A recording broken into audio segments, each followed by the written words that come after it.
Radio Kantipur radio राष्ट्रको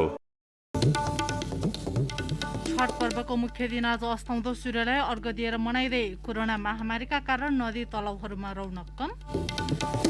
पछिल्लो 24 घण्टामा नेपालमा थप 1945 जनामा कोरोना संक्रमण पुष्टि। सोही अवधिमा कोरोना मुक्त भएर 5364 जना डिस्चार्ज, थप 22 जनाको मृत्यु। पछिल्लो समय प्रहरी संगठनभित्र दरबन्दी घटबढ हुने क्रम जारी। दरबन्दी घटाउने र बढाउने विषय राजनैतिक मुद्दाका नाममा झारा टार्ने प्रयास भएको जानकारहरूको भनाई। 10 वर्ष लामो सशस्त्र द्वन्द्व अन्त्य गर्नका लागि तत्कालीन माओवादी र सरकारबीच विस्तृत शान्ति सम्झौता भएको 14 वर्ष पुरा। द्वन्द्व पीडितका पीडा भने जिउका थियौं। इथियोपियामा भड्किएको हिंसाका कारण पछिल्लो 6 महिनामा करिब 2 लाख शरणार्थी सुडान पुगे। टिग्रेमा सीमित द्वन्द्व व्यापक बन्ने चिन्ता। र अन्तर्राष्ट्रिय क्रिकेट परिषद आइसिसीद्वारा पुरुष, महिला र अन्डर-19 अन्तर्राष्ट्रिय क्रिकेटका सबै खेलाडीहरूको न्यूनतम उमेर हद निर्धारण। नमस्कार, कान्तिपुर डायरीका साथमा साथी बासु र म पार्वता। समाचार अब विस्तारमा। विशेष निष्ठा र हर्ष उल्लासका साथ मनाइने छठ पर्वको मुख्य दिन आज अस्ताउँदो सूर्यलाई अर्घ दिएको छ। व्रतालुले अस्ताउँदै गरेको सूर्यको उपासना गरी आत्मा पूजन सामग्री राखेर अर्घ दिइसकेपछि आजको सजिया घाट सम्पन्न भएको छ। घाट सकिए पनि व्रतालु र परिवारका सदस्यहरू रातभर नाचगान गरेर रमाइलो गर्ने। आज अस्ताउँदो सूर्य र भोलि बिहान उदाउँदो सूर्यलाई अर्घ दिएपछि बुधबारदेखि सुरु भएको छठ पर्व सम्पन्न हुन्छ। हिजो खरना गरिसकेपछि निराहार बसेका व्रतालुले भोलि उदाउँदो सूर्यलाई अर्घ दिएपछि पूजा सकेर मात्र प्रसाद ग्रहण गर्ने चलन छ। सूर्य पुराण अनुसार सर्वप्रथम अत्रि मुनिकी पत्नी अनुसुयाले छठ व्रत बसेकी थिइन्। फलस्वरूप उनले अटल सौभाग्य र पति प्रेम प्राप्त गरिन्। त्यही बेलादेखि छठ पर्व मनाउने परम्पराको सुरुवात भएको पौराणिक कथन छ। छठ पर्वको अवसरमा यसअघिका वर्षहरूमा नदी तलाउमा घाट बनाएर विशेष रूपमा पूजाआजा गरिने भए पनि कोरोना महामारीका कारण यो वर्ष भने धेरैजसो व्रतालुले घरमै मनाएका छन्। नदी तलाउमा खासै रौनक देखिएको छैन। विभिन्न जिल्लाका प्रशासन कार्यालयहरूले पनि यो वर्ष छठ पर्व आफ्नो घरमा मनाउन आग्रह गरेको छ। छठमा व्रत बसे परिवार कल्याण, रोग निदान, सन्तान प्राप्ति तथा समृद्धि प्राप्त हुने विश्वास छ। विगतमा तराई मधेसका जिल्लामा मात्र सीमित छठ पर्व पछिल्लो समय सबै क्षेत्र, जात जाति तथा धर्मका मानिसहरूले श्रद्धाका साथ मनाउन थालेका छन्।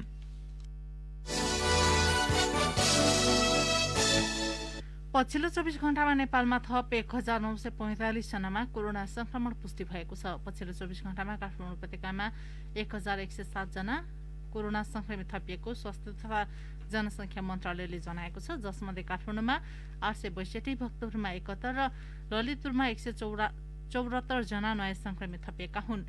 मन्त्रालयको अनुसार आज नयाँ थपिएका कोरोनाका संक्रमितसँगै नेपालमा कोरोना संक्रमितको संख्या 2,16,965 पुगेको छ। यस्तै पछिल्लो 24 घण्टामा कोरोना मुक्त भएर 5,364 जना डिस्चार्ज भएका छन्।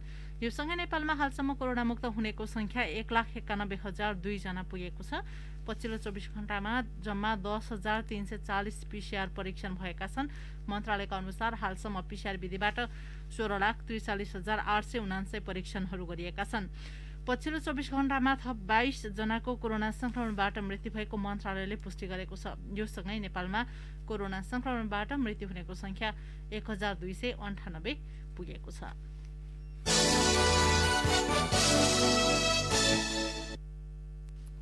एक दशक लामो सशस्त्र द्वन्द्व अन्त्य गर्दै दलहरूबीच शान्ति सम्झौता भएको 14 वर्ष पूरा भएको छ।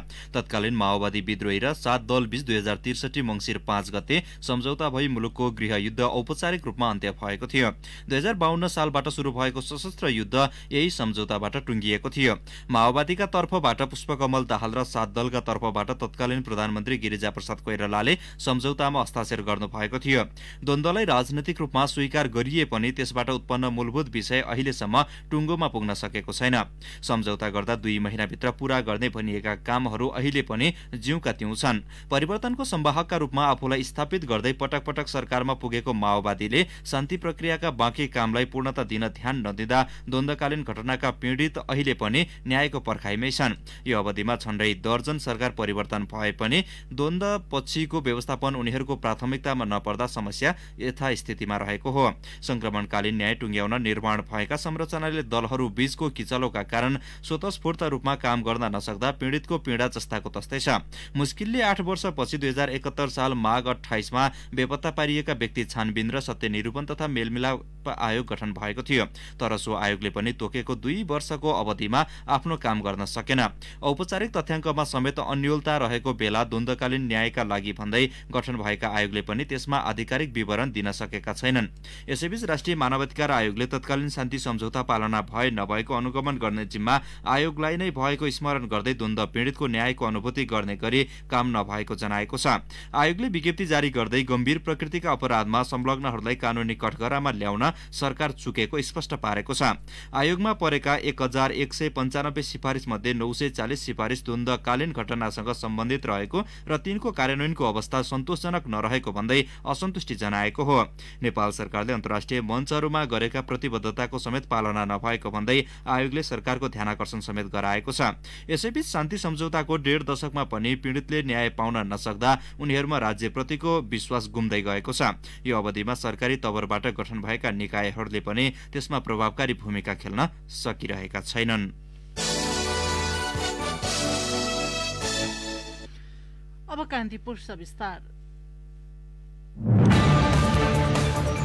कान्तिपुर सविस्तार।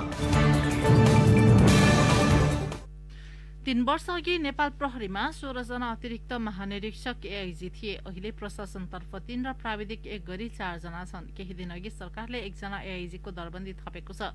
यस्तै प्राविधिक 8 जना बाहेक प्रशासनतर्फ 26 जना डीआइजी रहेको प्रहरीमा त्यो संख्या घटाएर 14 जना कायम गरिएकोमा सरकारले 5 जनाको दरबन्दी थपेको छ। संख्या बढाउने बेला पनि किन बढाउनु पर्यो भन्ने जवाब सरकारसँग थिएन। यस्तै घटाउने बेला पनि किन घटाइयो भन्ने जवाब सरकारसँग छैन। जानकारहरू भन्छन् प्रहरी संगठनभित्रको दरबन्दी घटाउने र बढाउने कुरा राजनैतिक मुद्दाका नाममा झारा टार्ने प्रयास भयो।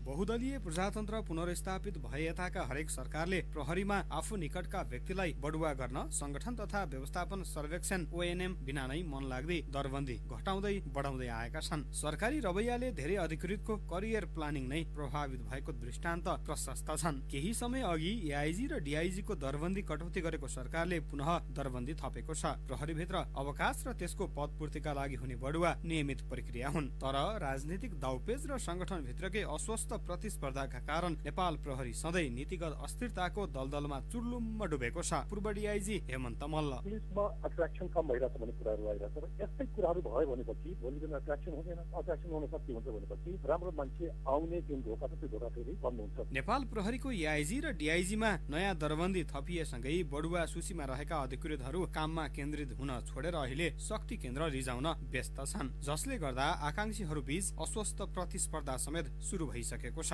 एक एआइजी पदका लागि 11 जना डीआइजी आकांक्षी छन्। ती मध्ये डीआइजी विश्वराज पोखरेल एक्ला प्रतिस्पर्धी हुन्। यस्तै नयाँ थपिएको 5 सहित रिक्त 3 गरी 8 डीआइजी पदका लागि 20 जना एसएसपी अहिले तीव्र लबिङमा छन्। पूर्व एआइजी सुरेन्द्र शाह। नेपालको शान्ति सुरक्षाको अवस्था के हो, यसका चुनौती घटेका छन् कि बढेका छन्, त्यहाँबाट यसको चाहिँ कुरा सुरु हुनुपर्छ। कहाँ कतिजना मान्छे बस्ने भएर कसको कमान्डर को हुने भयो भन्ने कुरा चाहिँ सतही कुरा भयो। जसले काम गर्ने प्रहरी संगठन छ त्योसँगको सघन छलफल त हुनु पर्यो। सघन रूपमा उनका कुराहरू, उनका तर्कहरू, उनका भनाइहरूलाई चाहिँ बुझ्दिने प्रयास त गरिदिनु पर्यो। यो पटक 1 जना एआइजी को दरबन्दी थप्ने विषयमा गृह मन्त्री रामबहादुर थापा र प्रहरी महानिरीक्षक शैलेश थापा छेत्री सहमत थिएनन्। तर उप प्रधानमन्त्री ईश्वर पोखरेलको दबावमा सरकारले एआइजी को दरबन्दी थपेको हो। गृह मन्त्रालयले 5 जना डीआइजी को दरबन्दी थप्नुपर्ने राय सहितको ओएनएम 1 महिना अघि स्वीकृतिका लागि मन्त्री परिषदमा पठाएको थियो। तर सरकारले 1 जना एआइजी को दरबन्दी थपेर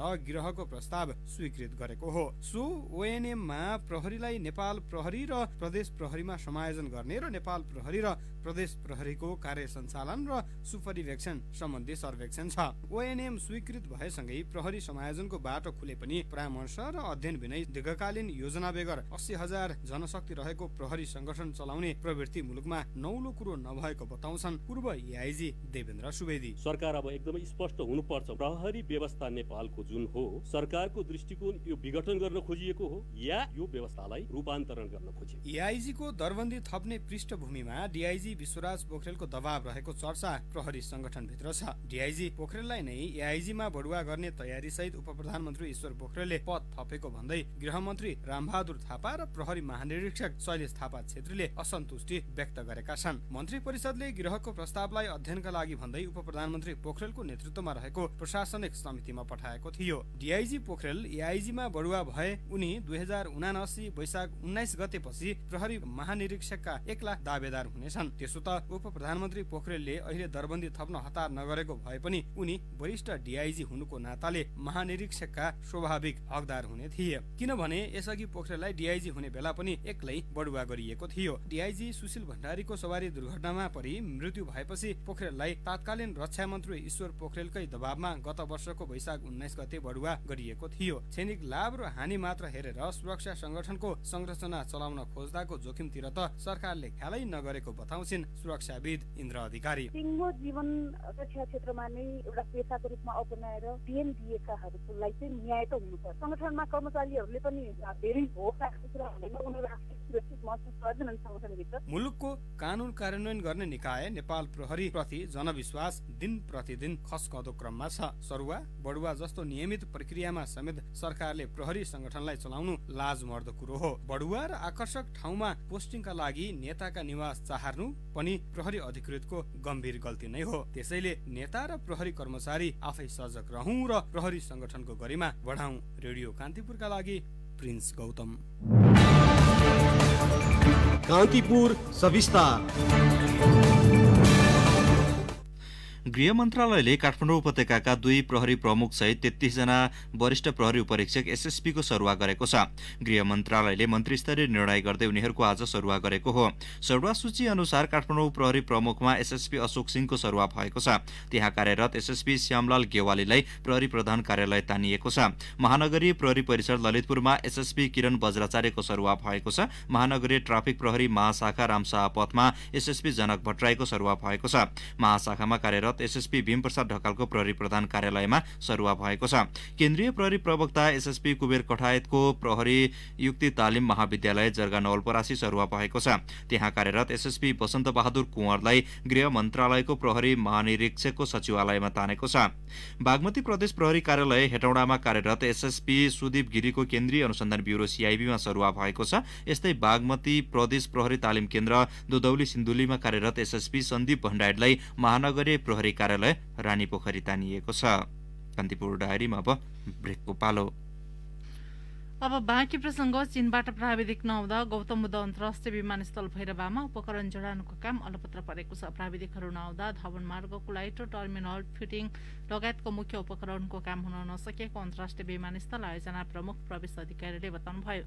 जसले गर्दा आउँदो डिसेम्बर अन्त्यमा सकिनुपर्ने विमानस्थल निर्माण नसकिने निश्चित भएको छ। यसले गर्दा विमानस्थलको लागत समेत बढ्नेछ। आयोजना प्रमुख अधिकारीका अनुसार चीनमा अहिले कोरोना संक्रमण विरुद्धको भ्याक्सिनको तेस्रो चरणको परीक्षण भइरहेको छ। आउनुपर्ने 35 जना चीनिया प्राविधिकहरूले कोरोना विरुद्धको भ्याक्सिन पर्खेकाले आउन ढिलाइ भएको हो।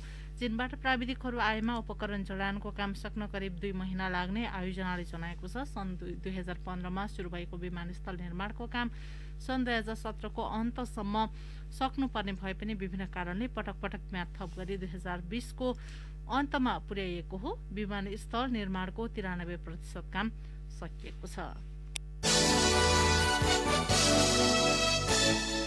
धनञ्जय गोत्रीय भण्डारीको ऐतिहासिक तपोभूमि मानिने प्युठानको झुलेनी पछिल्लो समय आन्तरिक पर्यटकको केन्द्र बन्न थालेको छ। धनञ्जय ऋषिले झुलेनीमा आई बसोबास गरेको र उनीहरूकै सन्तानको रूपमा भण्डारी थरको विस्तार भएको किम्वदन्ती रहेको सो क्षेत्रमा पछिल्लो समय घुम्न जाने आन्तरिक पर्यटकको संख्यामा वृद्धि हुँदै गएको हो। प्युठानबाट शमशेर विक्रम जीसीको रिपोर्ट। धनञ्जय ऋषिले बसोबास गरेको झुलेनी अहिले आन्तरिक पर्यटकको मुख्य केन्द्र बन्दै गएको छ। प्युठानको झुलेनीमा धनञ्जय ऋषिले बसोबास गरेको र पछि उनका सन्तान विस्तार हुँदै गएको किम्वदन्तीमा उल्लेख छ। धनञ्जयका सन्तान अन्यत्र बसाइसरे गए पनि यस क्षेत्रमा धनु र मनु 2 भाइ बसोबास गरेको र अहिलेका भण्डारीहरू उनैका सन्तान रहेको किम्वदन्ती छ। त्यसैले भण्डारीले झुलेनीलाई ऐतिहासिक ठाउँका रूपमा लिँदै आएका छन्। 2200-2400 राज्यका पालामा लुप्लुङ झुलेनीमा बसोबास गरेका भण्डारीका पुर्खा धनु र मनुले तत्कालीन समयमा भित्रीकोटका राजालाई उपहार चढाउन जाँदा राजाको आदेश अनुसार उपहार राजाको भण्डारमा राख्न भण्डार प्रवेश गरेको र धनु र मनुले कपडा नफेरी भण्डार प्रवेश गरेको भन्दै सजाय स्वरूप थर परिवर्तन भई धनञ्जय गोत्रीयबाट भण्डारी भएको किम्वदन्तीमा उल्लेख छ।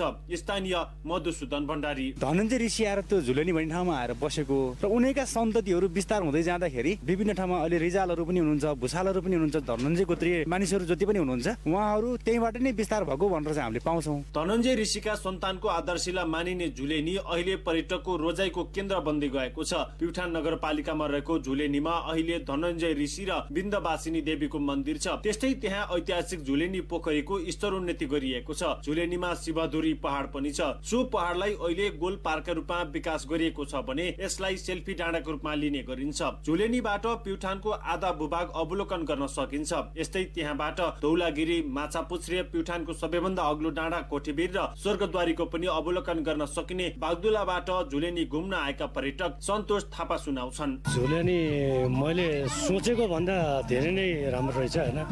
मैले जुन सोचेको थिएँ हाम्रो गाउँपालिकातिर नगरपालिकातिर घुम्छ होइन त्यस्तै होला भनेर, तर त्योभन्दा धेरै फरक पाएँ मैले। 10 वर्षे सशस्त्र द्वन्द्वकालको समयमा युद्धभूमि भनेर चिनिने प्युठान र रोल्पाको सीमा लिस्नसम्म पुग्ने पदमार्गको समेत निर्माण भएको छ। समुद्री सतहबाट 2150 मिटरको उचाइमा रहेको झुलेनीमा आर्थिक वर्ष 2075-76 मा नेपाल पर्यटन बोर्डको 10 लाख, प्युठान नगरपालिकाको 3 लाख र नौ बहिनी गाउँपालिकाको 5 लाखमा भौतिक संरचना बनेका हुन्। यस्तै आर्थिक वर्ष 2076-77 मा डिभिजन वन कार्यालय प्युठानको स्वर्गद्वारी लिस्ने झुलेनी गौमुखी पदमार्गको लागि 50 लाख रुपियाँ लागतमा काम भएको प्युठान नगरपालिकाकी उपप्रमुख शान्ता आचार्य बताउँछिन्। यो झुलेनीलाई स्थानीय रूपमा पर्यटन प्रवर्धन गर्नको निम्ति स्थानीय सरकारले मात्र नभएर प्रदेश र संघ सरकारबाट पनि त्रिपक्षीय सहयोग भएको छ भन्ने हामीले बुझेका छौँ। आन्तरिक पर्यटकको पहिलो रोजाइमा रहेको झुलेनीमा खानेपानी सँगै अन्य व्यवस्थापन गर्न अझै बाँकी छ। व्यवस्थापनको कामसँगै स्थानीय उत्पादन बढाउन सके यहाँ आउने पर्यटकबाट हुने आम्दानीले स्थानीयको जीवन स्तर सुधारमा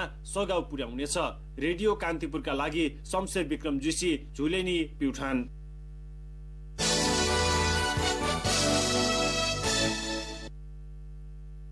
सुरक्षित दुर्लभ वन्यजन्तु चितुवाको छाला सहित बुटवलबाट 4 जना पक्राउ परेका छन्। जिल्ला प्रहरी कार्यालय रूपन्देही र इलाका प्रहरी कार्यालय बुटवलबाट खटिएको संयुक्त प्रहरी टोलीले उनीहरूलाई बुटवल उपमहानगरपालिका 9 इटाभट्टी लाइनमा रहेको एक होटलबाट पक्राउ गरेको हो। गुल्मी दरबार गाउँपालिका 4 का 22 वर्षीय विमल मगर, 24 वर्षीय सञ्जीव पेमी र 18 वर्षीय विशाल राणा तथा रूपन्देहीको बुटवल उपमहानगरपालिका 7 का 23 वर्षीय विश्व भट्टराई पक्राउ परेको जिल्ला प्रहरी कार्यालय रूपन्देहीले जनाएको छ। जातीय पेसाका रूपमा गन्धर्व जातिले सारङ्गी बजाउने चलन पहिलेदेखि नै नेपालमा चलिआएको छ। उनीहरूका मार्मिक सारङ्गीको धुनसँगै वास्तविक घटनालाई गीत बनाएका भाकाहरू अहिले पनि कर्णप्रिय छन्। तिनै कर्णप्रिय गीत गाएर अहिले पुनः चर्चामा आएका लोकगायक हुन् सुरेश गन्धर्व। नेपाली लोककलामा अतुलनीय योगदान पुर्याएका तिनै गन्धर्व अहिले विभिन्न रोगले च्यापेर थला परे पनि कहीँ कतैबाट सहयोग नपाउँदा निराश छन्। रूपन्देहीको तिलोत्तमा नगरपालिकाका सामुदायिक तथा संस्थागत विद्यालय जनस्वास्थ्य प्रोटोकल पालना गर्दै यही मङ्सिर 7 गतेदेखि खुल्ने भएका छन्। कोरोना भाइरसको महामारीका कारण गत चैतदेखि बन्द रहेका विद्यालय विद्यार्थीलाई भौतिक रूपमै कक्षा कोठामा शिक्षण सिकाइ क्रियाकलापमा सहभागी गराउने गरी खुल्ने भएका हुन्।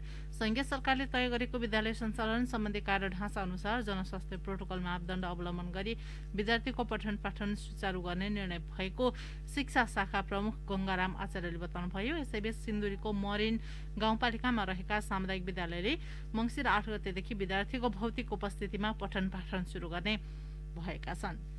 कान्तिपुर डायरीमा पुनः ब्रेकको पालो। हरेक दिन 10,000 हरेक दिन 10,000 जब सिटी एक्सप्रेस साथमा 10,000 हातमा विदेशबाट पैसा पठाऊ यसपालिको चाड पर्व मनाऊ है मनाऊ। सिटी एक्सप्रेस मार्फत यस चाडपर्वमा विदेशबाट पैसा पठाई हरेक दिन एकजनाले 10,000 नगद पुरस्कार पाउन सक्नुहुनेछ। सिटी एक्सप्रेस मनी ट्रान्सफर, जहाँ नेपाली त्यहाँ सिटी एक्सप्रेस। यसपालि मैले तिम्रो लागि सानीमा लाइफ इन्सुरेन्सको सानीमा शुभलक्ष्मी बिमा गरिदिँदैछु। हो र के छ त्यस्तो सानीमा शुभलक्ष्मी बिमामा? यो बिमा योजनामा बिमा रकमको 3 गुणासम्म बिमा सुविधा पाइन्छ नि। सानीमा लाइफ इन्सुरेन्स, निश्चिन्त भव।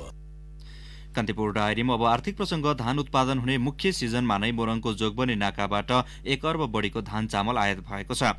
गत भदौ, असोज र कार्तिकमा जोगबनी नाकाबाट 74 करोड रुपियाँ बराबरको चामल र 35 करोड रुपियाँ बराबरको धान आयात भएको विराटनगर भन्सार कार्यालयको तथ्याङ्कमा उल्लेख छ।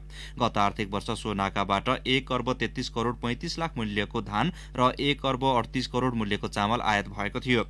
प्रदेशिक कृषि निर्देशनालयले यस वर्ष अघिल्लो वर्षको तुलनामा करिब 2 लाख टन धान बढी उत्पादन हुने अनुमान गरेको छ। प्रदेश 1 मा यस वर्ष 3,33,000 हेक्टरमा धान रोपाई भएको छ। अनुकूल मौसमका कारण यस वर्ष प्रदेश 1 मा 13 लाख टन भन्दा बढी धान उत्पादन हुने अनुमान गरिएको निमित्त निर्देशक प्रकाश डाँगीको भनाइ छ। प्रदेश 1 को झापा, मोरङ र सुनसरीलाई अन्नको भण्डार भनिए पनि मुख्य सिजनमा नै धान चामल आयात भने रोकिएको छैन।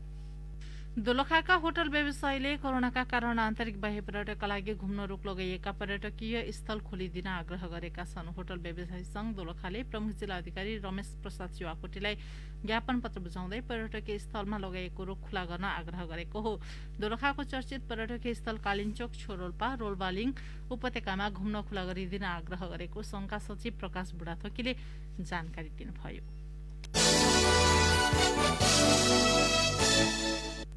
अब अन्तर्राष्ट्रिय प्रसंग। इथियोपियाको टिग्रे राज्यका विद्रोही समूहले छिमेकी राज्यमा रकेट आक्रमण गरेको छ। टिग्रे नजिकको अमहरा राज्यको राजधानी बहिरदरमा सो समूहले रकेट प्रहार गरेको बेलायती समाचार संस्था रोयटर्सले उल्लेख गरेको छ।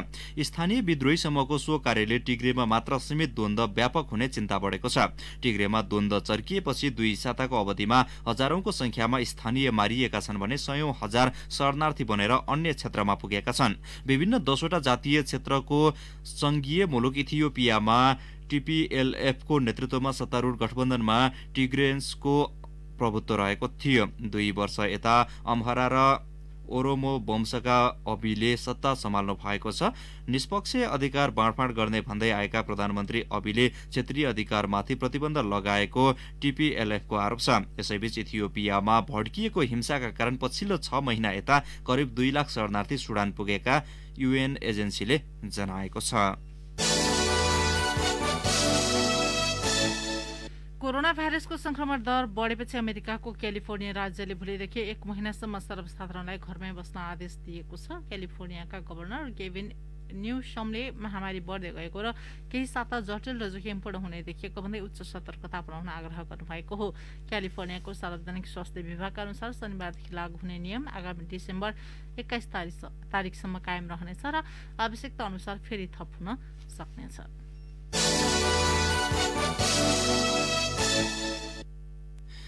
अब खेल प्रसंग। अन्तर्राष्ट्रिय क्रिकेट परिषद ICC ले पुरुष, महिला र अन्डर-19 अन्तर्राष्ट्रिय क्रिकेटका सबै खेलाडीहरूको न्यूनतम उमेर हद निर्धारण गरेको छ। विज्ञप्ति जारी गर्दै सबै फर्मेटका पुरुष, महिला र अन्डर-19 खेल्ने अन्तर्राष्ट्रिय क्रिकेटरहरूको न्यूनतम उमेर 15 वर्ष हुनुपर्ने उल्लेख गरेको छ। खेलाडीहरूको सुरक्षामा सुधार गर्न अन्तर्राष्ट्रिय क्रिकेटको लागि न्यूनतम उमेर हद निर्धारण गरेको ICC ले जनाएको छ। बोर्डले ICC प्रतियोगिताहरू, द्विपक्षीय क्रिकेट र अन्डर-19 क्रिकेट सहित सबै प्रकारका क्रिकेटरहरू न्यूनतम उमेर हद लागू गर्ने भएको हो।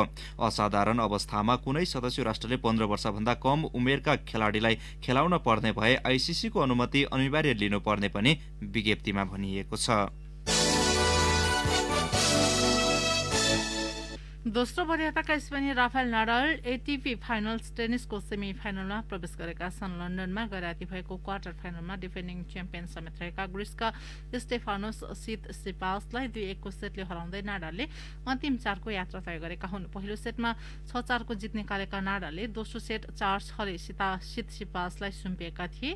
तेस्रो सेटमा 6-2 को सहज जित निकाल्दै नाडालले अघिल्लो चरणको यात्रा तय गरेका हुन्। 20 पटकका ग्रान्ड स्लाम विजेता नाडालले सेमी फाइनलमा रसियन डेनियल मेदवेदेवसँग खेल्नेछन्। हवस् नै सँगसँगै कान्तिपुर डायरीको यो बुलेटिन यही सकिन्छ। 8 बजे सेक्युरिटी एन्ड क्राइम डायरीका साथमा उपस्थित हुने नै छौँ। अहिलेलाई बासु र म पार्वत आज्ञा माग्छौँ। नमस्कार।